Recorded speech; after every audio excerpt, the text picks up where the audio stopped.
My brother uninvited me to Christmas, claiming his elite new friends didn't want a loser like me ruining their high-class aesthetic.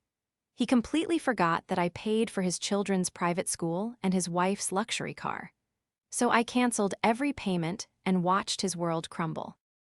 Before we continue today's story, we have an urgent announcement to make. Due to technical issues, we are pivoting towards another channel.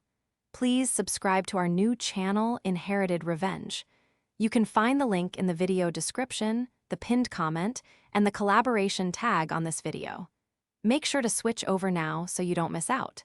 Thank you for your support. Now back to the story. The notification sound on my phone felt like a physical blow, mostly because my head was already pounding with the rhythm of a jackhammer. I was lying in the fetal position on my living room sofa, surrounded by a fortress of used tissues, empty tea mugs, and a bottle of prescription painkillers. 3 days ago, I had undergone an emergency appendectomy. It hadn't been a smooth procedure. There were complications, a minor infection, and a recovery time that felt like it was dragging on for eternity. I was weak, I was pale, and I felt incredibly small. I reached for the phone, my hand trembling slightly, not from emotion, not yet, but from the sheer physical exhaustion of moving. I saw the name on the screen, Carter. A small, pathetic wave of relief washed over me. Finally, my older brother was checking on me. I had texted him and his wife, Caroline, before the surgery and again when I got out. I had received a thumbs-up emoji from Caroline and radio silence from Carter. But now, he was calling. He cared. "Hey," I croaked, my voice sounding like gravel grinding together. "I'm back home. It's been rough, but—" "Riley, listen, I don't have a lot of time." Carter's voice cut through the line, crisp, energetic, and completely devoid of concern. He sounded like he was walking briskly, the background noise of a busy street filtering through. "Caroline and I are finalizing the Christmas Eve dinner list. We've got the caterers coming in an hour for a consult." I blinked, the painkillers making my brain slow to process the shift in tone. "Oh, okay. Well, I'm not sure what I can bring this year since I can't really cook yet, but I ordered those vintage wines Caroline likes for the gift exchange."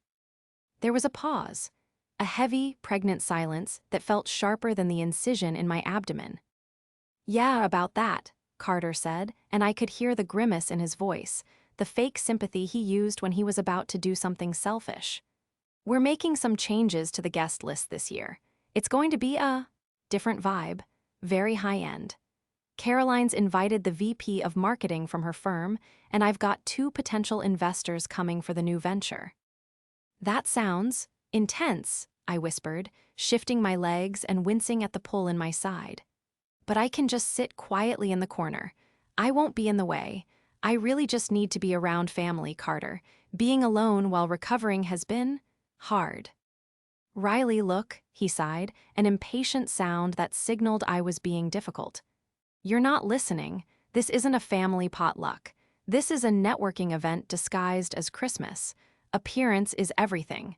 And frankly, looking at how you've been lately, you don't fit the aesthetic." My breath hitched. "Excuse me." "You know what I mean," he continued, his voice taking on that lecturing tone I hated. "You work from home, you live in sweatpants, you drive a Honda. You're comfortable, but these people, they are sharks. Winners. Caroline is really stressed about making a good impression, and having her sister-in-law there looking like a sick ghostwriter who hasn't brushed her hair in a week. It's just not the image we're projecting. It's no place for losers, Riley. You just embarrass yourself." The room seemed to tilt. The physical pain in my stomach was suddenly eclipsed by a cold, hollow ache in my chest. "You're uninviting me?" I asked, my voice barely audible. "From Christmas, because I had surgery and I don't wear Gucci." "I'm uninviting you because you bring the energy down," he snapped, losing the polite veneer. "We're trying to level up, Riley. You're stagnant. Just stay home, rest, pop your pills. We'll send you some leftovers if there are any.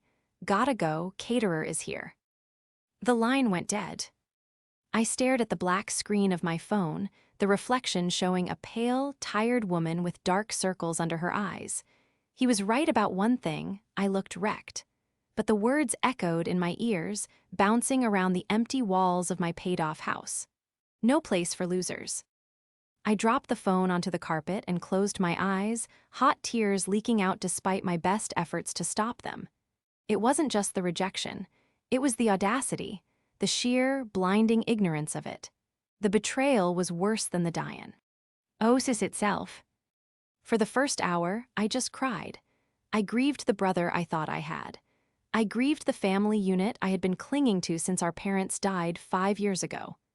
I lay there, letting the silence of the house wrap around me, feeling the isolation settle into my bones. But as the painkillers kicked in and the initial shock began to recede, a different emotion started to take root. It started in my chest, a low, simmering heat that had nothing to do with fever. I pulled myself up, wincing, and shuffled to the kitchen to make tea. Every step was a reminder of my physical weakness, which only served to highlight the cruelty of what Carter had just done. He knew I was alone. He knew I was in pain, and he had kicked me while I was down because I didn't fit his aesthetic. I sat at my kitchen island, clutching the warm mug, and unlocked my phone again. I navigated to Instagram. There they were. Caroline had posted a story 10 minutes ago. It was a video of their living room, my brother's living room. It was decked out in gold and white decorations. A massive tree touched the vaulted ceiling. In the background, I could hear classical music playing. "Prepping for the biggest night of the year," the caption read. "Exclusive guest list only, high life success, no negativity." I watched it loop 3 times. No negativity. That was code for no Riley. I zoomed in on the video. I saw the new leather sectional sofa I had helped them pick out. I saw the expansive bay window looking out over the manicured lawn. I saw my nephew, Rowan, running past the camera in his school uniform, the one with the embroidered crest of St. Jude's Preparatory Academy. My thumb hovered over the screen. Carter called me a loser. He called me stagnant. He said I didn't fit in with winners. I looked down at my attire, oversized gray sweatpants and a stained hoodie. To the outside world, to Carter and Caroline's shallow new friends, I probably looked like a woman who had given up. I was a ghostwriter. My name wasn't on the bestsellers I wrote. My face wasn't on the Forbes articles I structured for tech CEOs. I was the invisible engine behind other people's fame. I lived quietly. I saved aggressively. And because I lived quietly, Carter assumed I was struggling, or, at best, just getting by. He had forgotten the conversation we had 3 years ago. The one where he sat at this very kitchen island, crying into a scotch, telling me he was going to lose the house because his first startup had imploded. He had forgotten who stepped in when Caroline threatened to leave him if he couldn't maintain their lifestyle. I opened my banking app. I scrolled past my savings account, past my investment portfolio, numbers that Carter couldn't even dream of, and tapped on the tab labeled Scheduled Transfers. There they were, the lifelines.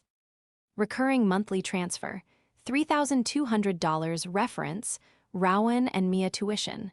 Recurring monthly transfer, $850 reference, Caroline lease, Lexus. Recurring monthly transfer, $500 reference, family support groceries. I stared at the numbers. For 3 years, I had been silently propping up their success. I paid for the private school so Rowan and Mia wouldn't have to change districts. I paid the lease on Caroline's car so she could drive to her real estate showings in style. I sent extra cash for groceries that I knew they spent on dinners out, just so the kids wouldn't eat instant noodles. I did it because I loved them. I did it because they were family. "Stagnant," I whispered to the empty room. "Loser." A cold smile touched my lips. It wasn't a happy smile. It was the smile of a demolition expert looking at a condemned building. Carter thought he was cutting off a dead limb to make his tree look prettier. He had no idea he was actually severing the roots. He wanted a Christmas for winners. Fine, I would give him exactly that. But he had forgotten one crucial thing: winners pay their own bills. To understand why this hurts so much, you have to understand the history. Carter is 4 years older than me. Growing up, he was the golden boy. He was the quarterback, the prom king, the one with the charismatic smile that could charm a teacher into changing a grade. I was the bookworm, the quiet one, the nerd in the library. Our parents adored him, and frankly, so did I. He had a magnetic pull. When we lost Mom and Dad in a car accident 5 years ago, that dynamic shifted, but the roles remained the same in his head. He was the leader, I was the follower. The inheritance was split 50-50. I invested mine. I bought a modest house in a quiet neighborhood, maxed out my retirement accounts, and poured the rest into my business. I built a reputation in the publishing industry as the fixer, the ghostwriter you called when you had a brilliant idea but zero writing ability.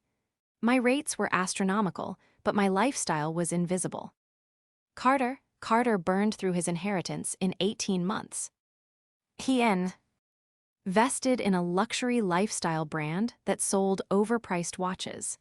It failed. Then he tried to launch a tech incubator without knowing how to code. That failed. He bought a massive house he couldn't afford because he insisted that perception is reality. 3 years ago, reality came crashing down. I remember the night vividly. It was raining. Carter showed up at my door, soaked, his eyes red-rimmed. He told me everything. The credit cards were maxed out. The mortgage was 3 months behind. Caroline, who had grown up wealthy and had no intention of being anything else, was talking about taking the kids and moving back to her parents' estate in Connecticut. "I can't lose them, Riley," he had sobbed, clutching my hand. "I just need time. I have a new project. It's going to be huge. I just need a runway, please. You're the only one I can trust." I couldn't say no. I couldn't let my nephew Rowan, who was 7 at the time, and my niece Mia, who was 5, lose their home. So we made a deal, a private deal. I would cover the essentials, the tuition and the car, directly. I didn't want the money going into Carter's account where it would disappear into business expenses. I would pay the school and the dealership directly.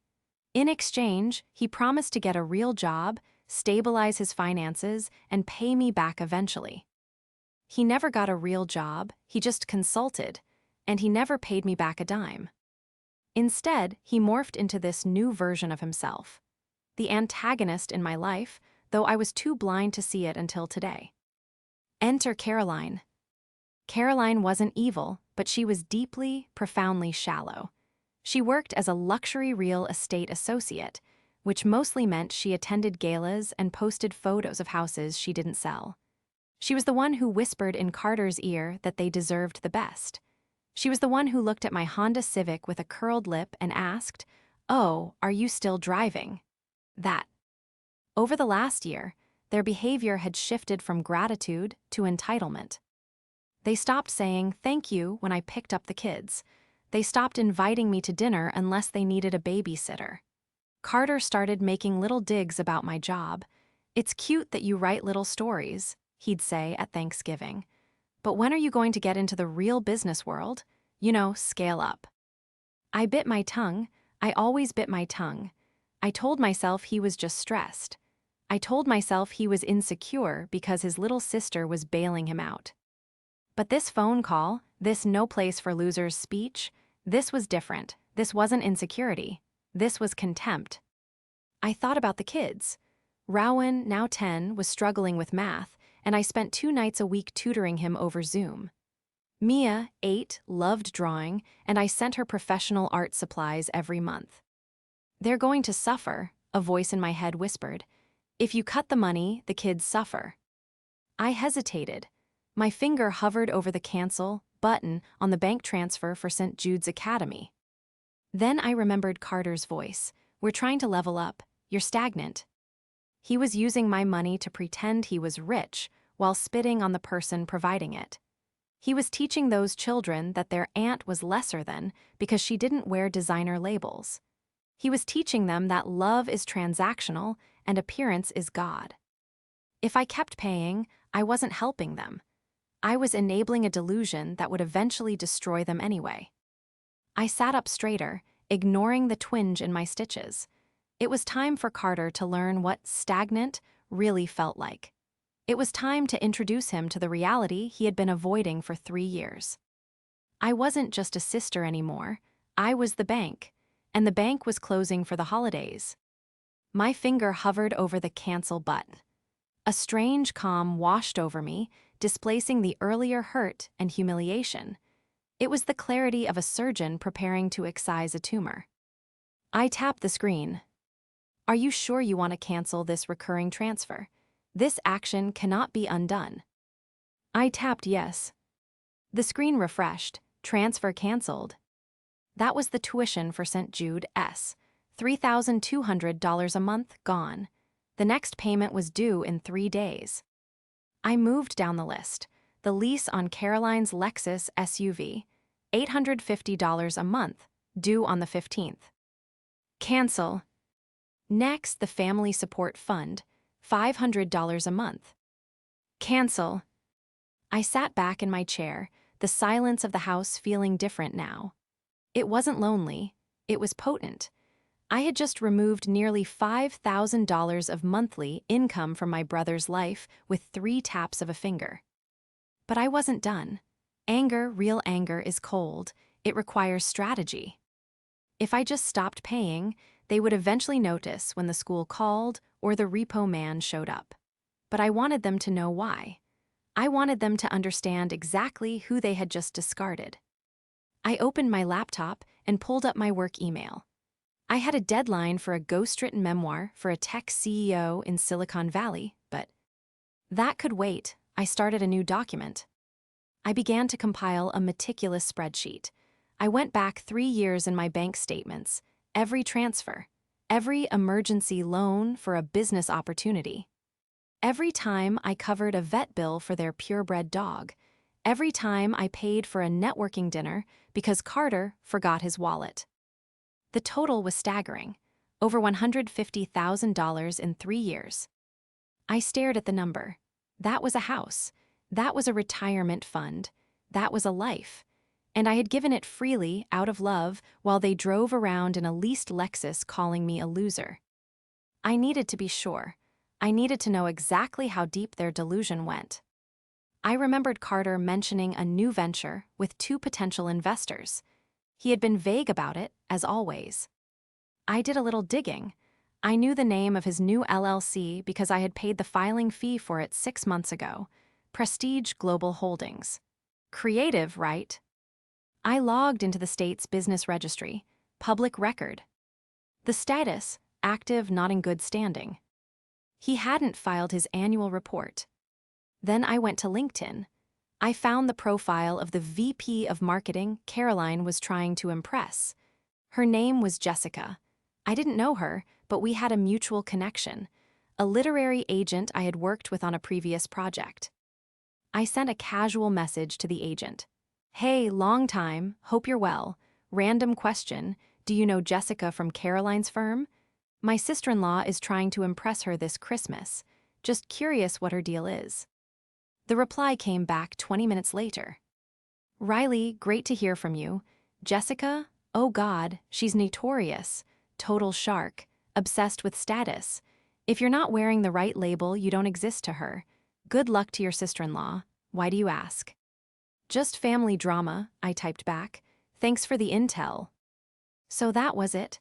They weren't just being mean, they were terrified. They were terrified of being exposed as frauds to people who could smell desperation.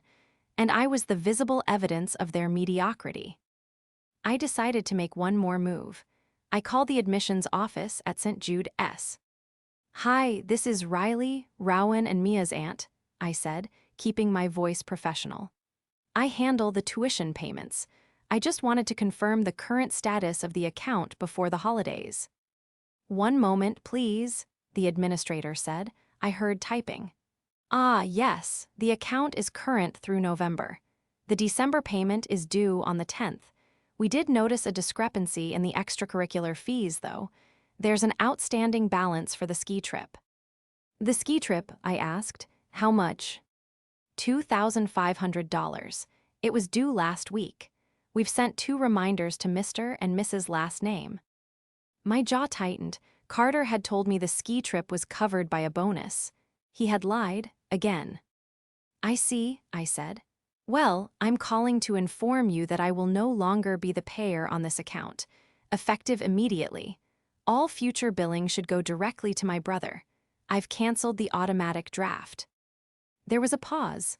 Oh, I understand. Should I update the contact information? Yes, I said. Please remove my email and phone number entirely. And good luck. I hung up. The trap was set. The tuition was due in 3 days. The ski trip was already overdue. And Carter was busy leveling up his Christmas decorations. 2 days passed. Silence from Carter. Silence from Caroline. On the third day, December 10th, my phone rang at 10:00 a.m.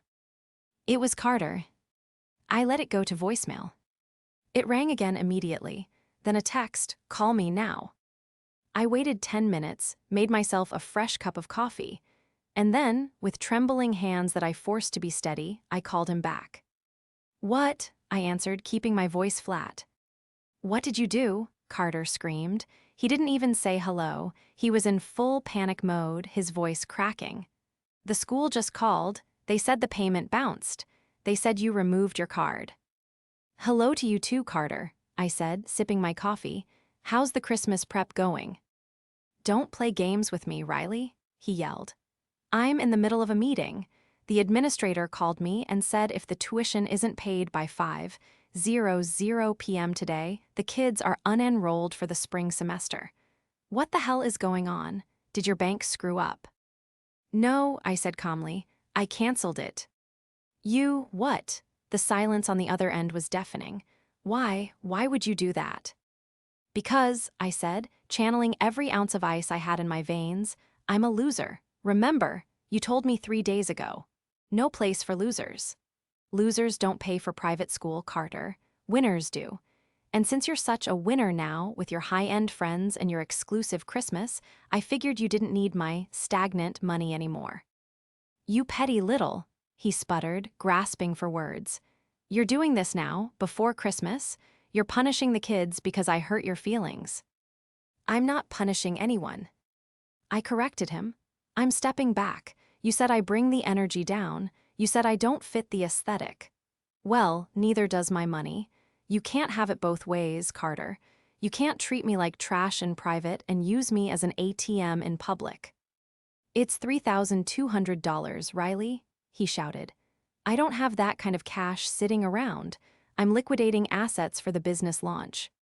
"Then maybe you shouldn't have bought a $500 tree topper," I said. "Or maybe you should ask your new investors. I'm sure they'd love to help a winner like you." "You are ruining Christmas," he shrieked. "Caroline is going to flip. Do you have any idea how much stress she is under?" "Actually, I do," I said. "Because I just canceled the lease payment on her Lexus too. That's due on the 15th. You might want to let her know." "You B***," he screamed. "You can't do that. That car is in her name." "And the payments were coming from my account," I reminded him. "Not anymore.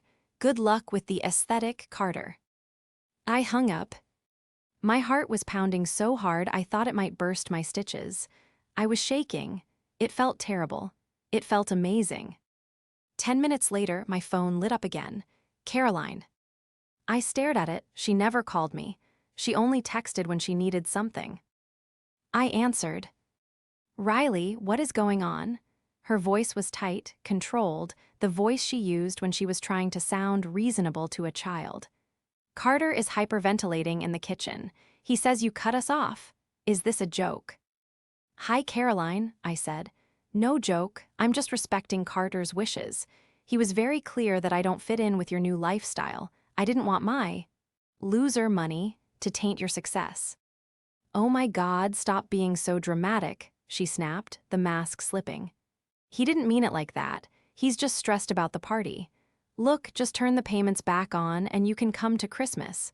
Okay? We'll make space. We can put a chair at the end of the table." I actually laughed, a harsh, barking sound. "You'll make space? You'll put a chair? Caroline, do you hear yourself? You think I'm doing this to get an invite back to your superficial little party?" "Then what do you want?" she demanded. "An apology? Fine, I'm sorry Carter was rude. There, Happy, now fix the tuition. If Rowan gets kicked out of St. Jude's, we will be the laughing stock of the club. That's what this is about, I said softly. The club, not Rowan's education, not my feelings, the club. This is the real world, Riley, she yelled. Appearances matter. We are building a brand. We don't have the luxury of sitting around in sweatpants feeling sorry for ourselves. We have to project success to attract success. Well, I said, then you better start projecting a way to pay for it, because I'm done. The Bank of Riley is closed. Permanently. You will regret this, she hissed. You are destroying this family. No, Caroline, I said. I'm just stopped paying for the costumes. The fallout was immediate and chaotic. For the next 2 days, my phone was a war zone. Carter sent a barrage of texts, alternating between begging, please, Riley, just for this month, I promise I'll pay you back in January, and threatening, I'm going to tell everyone you're mentally unstable. I'll sue you for breach of verbal contract. I screenshot everything. Then came the flying monkeys. Our distant aunt, who I hadn't spoken to in a year, called to tell me I was being cruel to the children. Carter had obviously spun a story that I had snapped and was trying to hurt them out of jealousy. He says you're on heavy painkillers and not thinking straight, Aunt Brenda said, her voice dripping with concern. He's worried about you, Riley. He says you threatened to ruin Christmas. Did he mention he uninvited me because I wasn't aesthetic enough? I asked. Well, he said you were unwell, she hedged, and that it might be too much for you, but to cut off the children, that's low, Riley. Ask him about the tuition, Brenda, I said. Ask him who has paid it for 3 years. Ask him why he doesn't have $3,000 to his name. I didn't wait for her answer. I blocked her too. But the real escalation happened on December 14th. I received a notification from my credit card company. Fraud alert. Attempted charge of $5,000 at Bergdorf Goodman. My blood ran cold. I logged in. It was my emergency card. The one I had given Carter 2 years ago for absolute emergencies only when his car broke down in the middle of nowhere.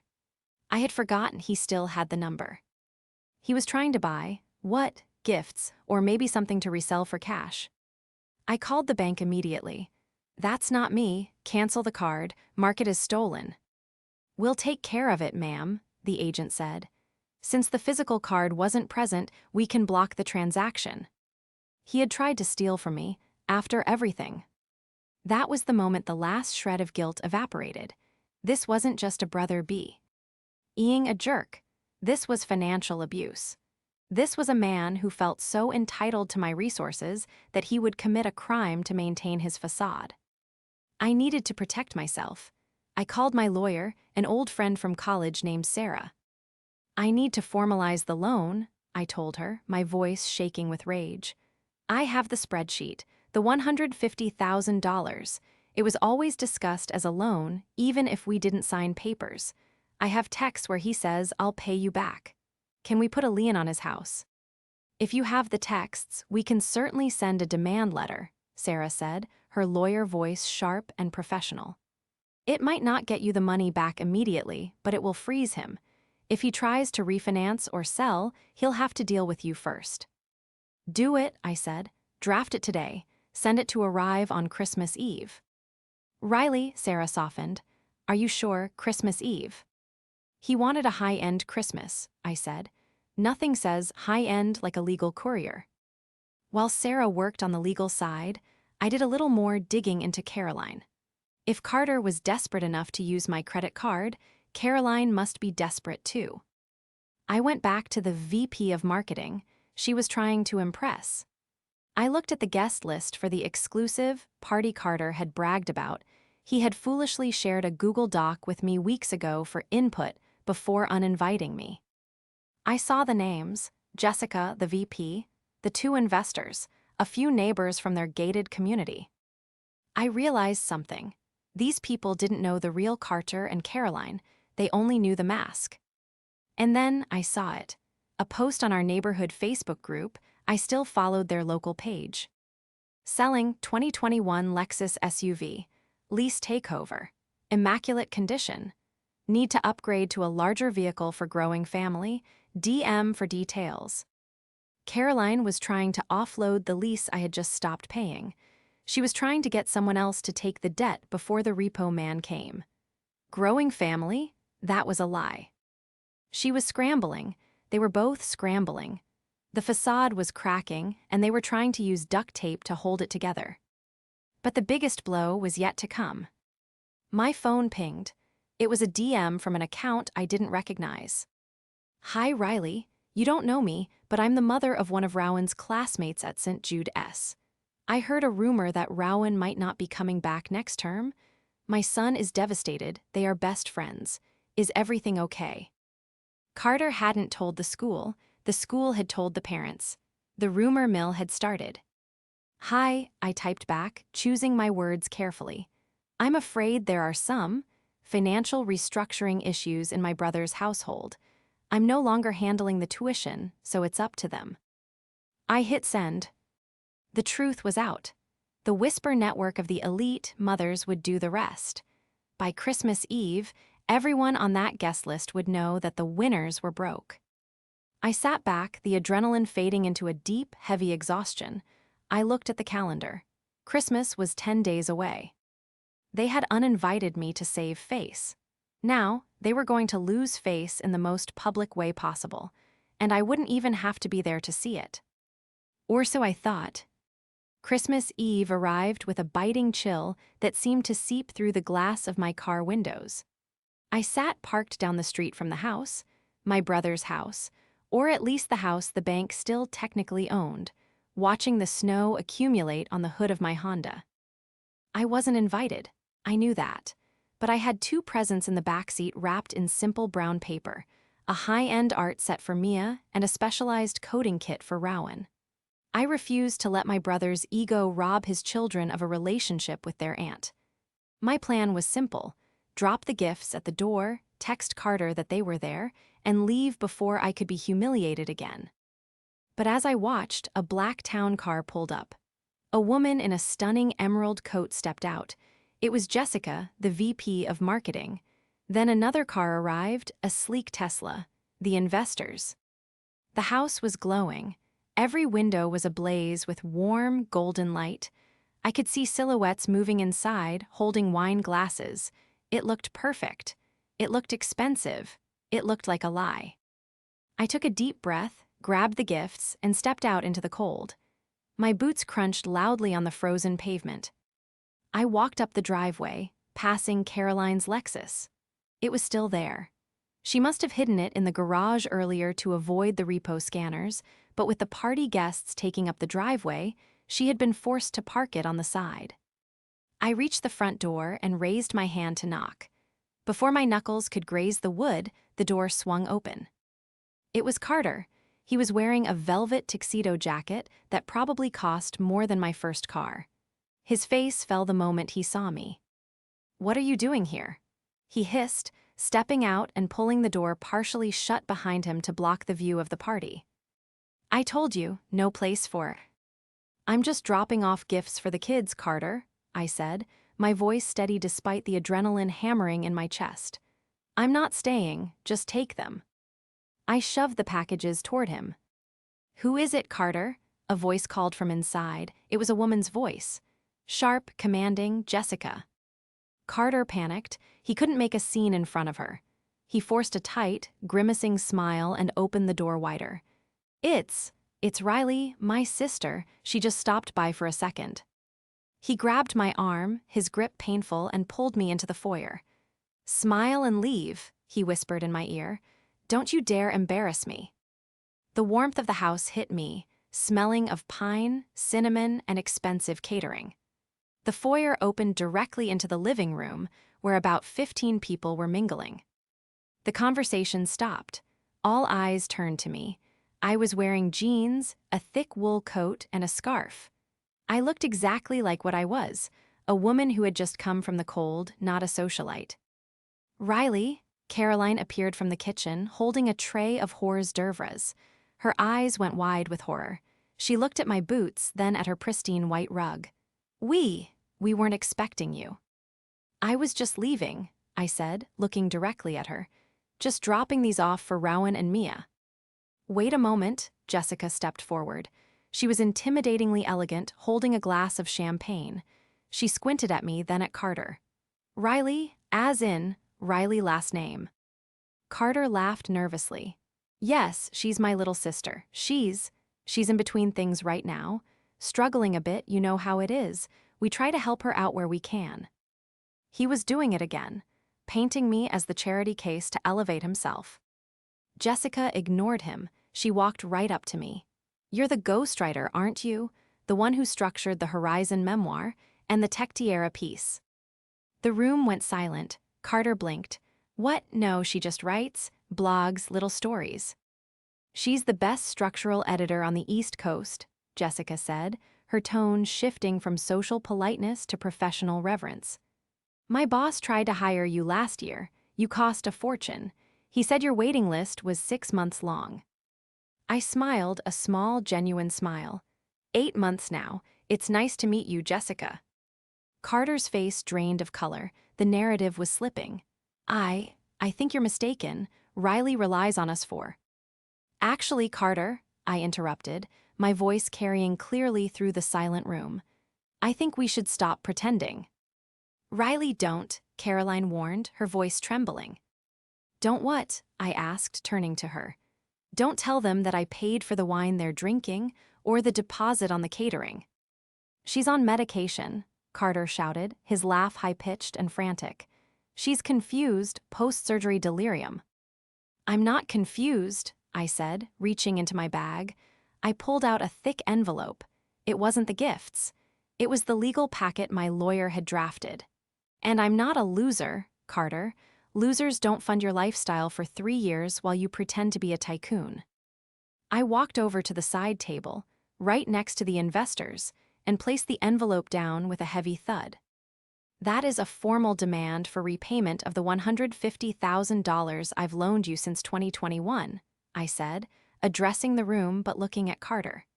Including the tuition for St. Jude, that you told everyone you paid with your bonuses. And the lease on the Lexus outside. You're lying, Carter screamed, lunging forward. One of the investors, a tall man in a gray suit, stepped in front of him. Let her speak, the investor said, his eyes narrowing at Carter. I canceled the payments 3 weeks ago, I continued, feeling lighter with every word. Because you told me I didn't fit your aesthetic. You were right, I don't. I pay my bills. Suddenly, the room was bathed in pulsing orange and yellow light. It was coming from the bay window. We all turned. Outside, a massive tow truck had backed into the driveway. The flashing lights reflected off the snow, casting a chaotic, strobe-like glow over the perfect Christmas tree. The driver hopped out, holding a clipboard. He walked up to the front door, which was still partially open, and knocked loudly on the glass. Looking for a Caroline last name? The driver shouted, his voice muffled but audible through the glass. Order for repossession on a 2021 Lexus. Key or hook, lady, your choice. The silence in the living room was absolute. It was heavy, suffocating, and total. Caroline dropped the tray of hors d'oeuvres. The crash of breaking ceramic and the splatter of shrimp cocktail was the only sound. Jessica looked at the window, then at the demand letter on the table, and finally at Carter. Her expression wasn't angry, it was pitying. I think we should go, she said quietly to the investors. No, wait, Carter scrambled toward them, grabbing the investor's SL. Eve, it's a misunderstanding, a banking error. Riley set this up. She's trying to sabotage the deal. The investor shook Carter's hand off his suit jacket as if it were covered in slime. The only error here, Carter, the man said coldly, was assuming we wouldn't do our due diligence. We knew about the LLC filing status. We just wanted to see if you'd be honest about it. Clearly, honesty isn't your strong suit. They walked out. They stepped right over the spilled shrimp cocktail. They walked past the stunned Carter. They walked out the door, past the repo man who was currently hooking up the Lexus, and into the cold night. I stood alone in the center of the room. The high society crowd was putting on their coats, eager to escape the awkwardness. Carter turned to me. He looked small, he looked aged. The velvet jacket suddenly looked like a costume from a cheap play. "You ruined it," he whispered, tears streaming down his face. "You ruined everything." "No, Carter," I said, buttoning my coat. "I just turned the lights on." The aftermath wasn't explosive. It was a slow, pathetic deflation. I didn't stay to watch the car get towed. I didn't stay to hear Caroline screaming at Carter. I walked out to my Honda, sat in the driver's seat, and just breathed. For the first time in years, the weight on my chest, the secret-keeping, the financial stress, the constant need to protect them from reality, was gone. I drove home, made myself a cup of hot chocolate, and watched a movie. I spent Christmas Day alone, and it was the most peaceful holiday I had ever had. In the weeks that followed, the house of cards collapsed completely. Without my funding and with no investors, Carter couldn't sustain the mortgage. They put the house on the market in January. It sold quickly, but after paying off the bank and the liens, including mine, which Sarah had filed promptly, they walked away with almost nothing. The Prestige Global Holdings dream died a quiet death. Caroline moved back in with her parents in Connecticut for a while, taking the kids. Carter moved into a small, 2-bedroom apartment near the city center. He finally got a job, a real job in sales. It wasn't glamorous. He wasn't a CEO. He was a mid-level account manager selling HVAC systems. I didn't speak to them for 3 months. I needed the distance. I needed to heal from the realization that my brother had viewed me as a resource rather than a sibling. But in April, I got a text, not from Carter, from Rowan. "Can you come to my soccer game? Dad says he can't make it." I went. I sat on the bleachers, watching my nephew run around on a muddy public school field. He wasn't wearing the St. Jude's uniform anymore. He looked scruffier, but he also looked happier, lighter. When the game ended, he ran over to me. Mia was there too, sitting in the grass drawing in the sketchbook I had sent her. "Aunt Riley," Rowan hugged me, getting mud on my coat. I didn't care. "Hey, buddy," I said, squeezing him back. "Dad says you're rich," Rowan said, pulling back and looking at me with innocent curiosity. "Is that true?" I laughed. "I'm comfortable, Rowan, because I work hard and I don't buy things I don't need." "He says he's sorry," Mia piped up, not looking up from her drawing. "He says he was stupid." I looked up and saw Carter standing by the parking lot fence. He was wearing a windbreaker and khakis. He looked tired. He had gained a little weight and his hair was thinning. He wasn't the golden boy anymore. He was just a guy. He saw me looking and raised a hand in a hesitant wave. He didn't come over. He kept his distance, respecting the boundary I had set. I didn't wave back, but I nodded. Acknowledgement. Not forgiveness, not yet, but acknowledgement that he was finally living in reality. I turned back to the kids. "Do you guys want ice cream? My treat." "Yes," they screamed in unison. As we walked toward my car, my reliable, paid-off Honda, I realized something important. Carter had been right about one thing: that Christmas party was no place for losers. But standing here, holding my niece's hand, knowing my mortgage was paid and my conscience was clear, I knew exactly who the winner was. I wasn't the one who needed an audience to feel valuable. I wasn't the one who needed a velvet jacket to feel important. I was Riley. I was the fixer. And for the first time in my life, I had fixed my own life first. And that was the best aesthetic of all.